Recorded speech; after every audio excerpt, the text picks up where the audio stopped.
In this video, we're going to start off with Chapter 2 content, and a lot of this content and what we're going to see in the rest of the course has a lot to do with graphing.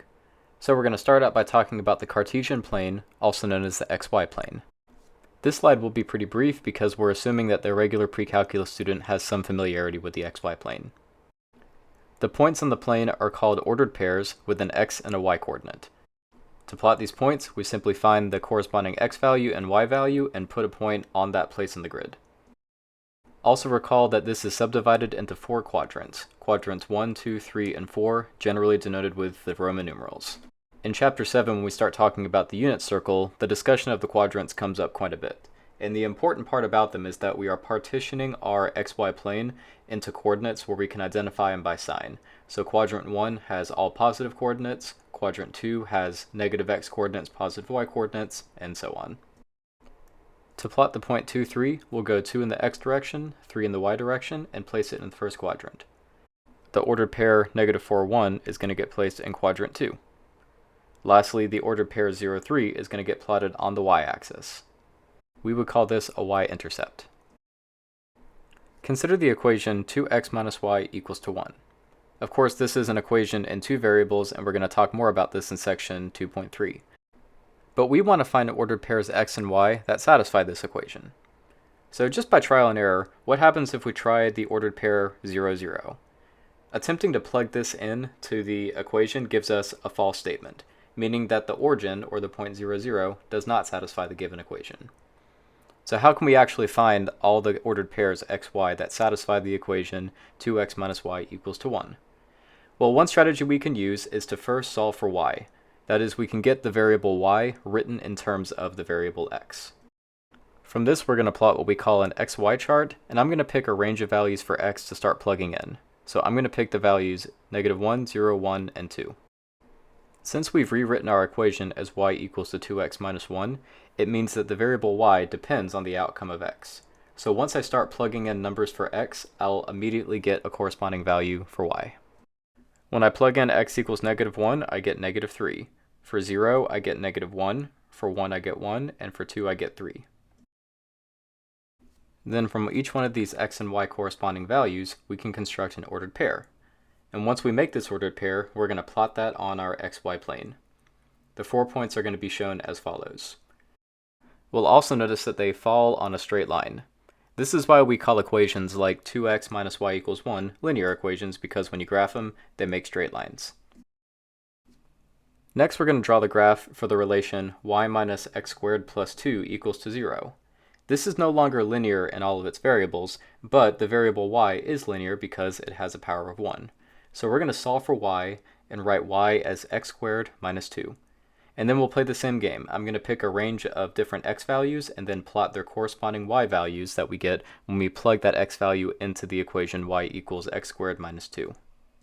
So once I get my corresponding y values, I'll plot all the coordinates that we get in the following way.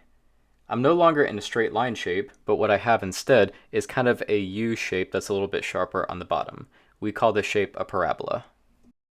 When we start talking about functions, we'll refer to this as a quadratic function.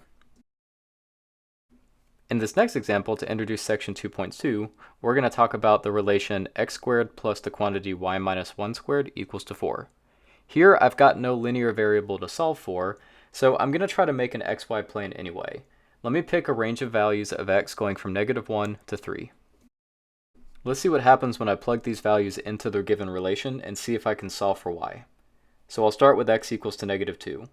Plugging in x equals to negative 2 is going to reduce to y equals to 1, so I'll write 1 in the corresponding position. The result I got was a quadratic equation in the variable y, and it happened to have only one solution. But watch what happens when I plug in the value negative 1 for x. I'm going to get the following equation, and this is still going to be a quadratic equation in y, but this one is going to have two solutions, y equals to plus minus the square root of 3. What this means is that the x value of negative 1 is giving me two different Cartesian coordinates, the one with the y value of 1 plus the square root of 3, and then the one with the y value of 1 minus the square root of 3. The details are in the notes, but we'll find the corresponding y values of x equals 0, 1, and 2. However, when we try to plug in x equals to 3, we get an equation like y minus 1 squared equals to negative 5, which has no solutions. So really this means that there is no ordered pair satisfying this equation with an x-coordinate of 3. Now when we plot all the given coordinates, we actually see that we have the equation of a circle. We're going to discuss circle equations more in section 1.3, and then later we'll actually talk about why this doesn't meet the definition of something called a function. But I still can plot equations in two variables with xy charts, and sometimes I end up getting nice shapes like this. Moving on from xy planes, we want to talk about the distance between 2 points on the xy plane. First, let's talk about how we find the distance between two real numbers a and b. The distance between two real numbers a and b is defined as the absolute value of their difference. By definition, the distance between anything should be either 0 or a positive number, because it wouldn't make sense to have a negative distance. So that's why we have the absolute value. If I wanted the distance between the numbers 5 and 3, I can take their difference. But I either get negative 2 or positive 2, so the absolute value ensures a positive answer. But moving up from the number line, which is one-dimensional, we are now looking at the distance between 2 points in the xy plane. And this space is now two-dimensional, so we have to think carefully about how to gauge the distance between these 2 points. So I'll draw a line between the points x1, y1 and x2, y2. And I'm going to say that the line connecting them has a length of d. The length of the straight line connecting these points is defined as the distance between them. But how long is this line exactly? To figure this out, we're going to inscribe our situation with a right triangle. First, I'm going to figure out how far apart the x-coordinates are from one another, and then how far apart the y-coordinates are from one another. And if I graph that out, I get the following shape. To reiterate, I'm just trying to get a gauge of how far apart these two xy coordinates are. So the first thing I do is I look at the distance between the x-coordinates, x1 and x2, and then the distance between the y-coordinates, y1 and y2. But these horizontal and vertical lines now have numeric distances that I can measure. And better yet, everything here is drawn in the context of a right triangle, which means that to find the length of the diagonal line d, or the hypotenuse of this triangle, I can use the Pythagorean theorem. If I have a triangle with sides labeled a, b, c, where c is the longest side, then we know that a squared plus b squared is equal to c squared. So in the context of this situation, we know that d squared is equal to the absolute value of x2 minus x1 squared plus the absolute value of y1 minus y2 squared. But we know that squaring a number always makes it either 0 or positive, so we can go ahead and drop those absolute value bars. We now know that d squared is equal to x2 minus x1 squared plus y2 minus y1 squared. And if I want to solve for d, I just take the square root of both sides. This gives us our distance formula. The distance between 2 points x1, y1, and x2, y2 is the square root of x1 minus x2 squared plus y1 minus y2 squared. Let's put this into practice. Let capital A be the point 2, 3, capital B be the point 6, 7, capital C be the point negative 3, 2, and capital D be the point 1, negative 4. First, we'll find the distance between the points A and B. I'll go ahead and label the coordinates of A as x1, y1, and the coordinates of B as x2, y2. Although it doesn't matter what I call what, as long as I'm consistent throughout my whole process. So all I need to do is plug these values into the correct places in our formula, simplify, and reduce our answer to find that the distance between A and B is 4 times the square root of 2. Next, let's find the distance between C and D.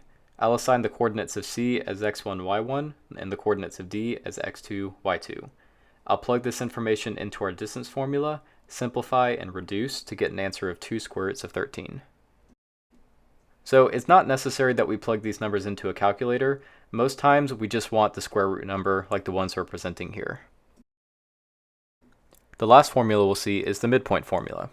In a similar manner, I need to find the midpoint between two arbitrary points x1, y1 and x2, y2. But thinking about how far apart things are on the real line, or rather the midpoint between two numbers on the real line, let's remember that we have a nice formula for this as well. The midpoint between two real numbers on the one-dimensional number line is defined as a plus b divided by 2. In other words, it's their average. I'll draw a similar picture. I'll draw the points x1, y1, x2, y2. I'll draw the line segment connecting them, and I'll put this point that I'll call M to be the halfway point between them. Now thankfully I don't need the Pythagorean theorem for this one. This formula is a little bit easier to derive. The x-coordinate of M is just going to be the halfway point between x1 and x2. Similarly, the y-coordinate of m is just going to be the halfway point between y1 and y2. Again, we express these with their averages. So with all this, I get a midpoint formula. The x-coordinate of m is going to be x1 plus x2 divided by 2, and the y-coordinate of m is going to be y1 plus y2 divided by 2. Let's use the same points from the previous slide. The midpoint between a and b in this case is going to be 2 plus 6 over 2, and then 3 plus 7 over 2, and this reduces to the order pair 4, 5.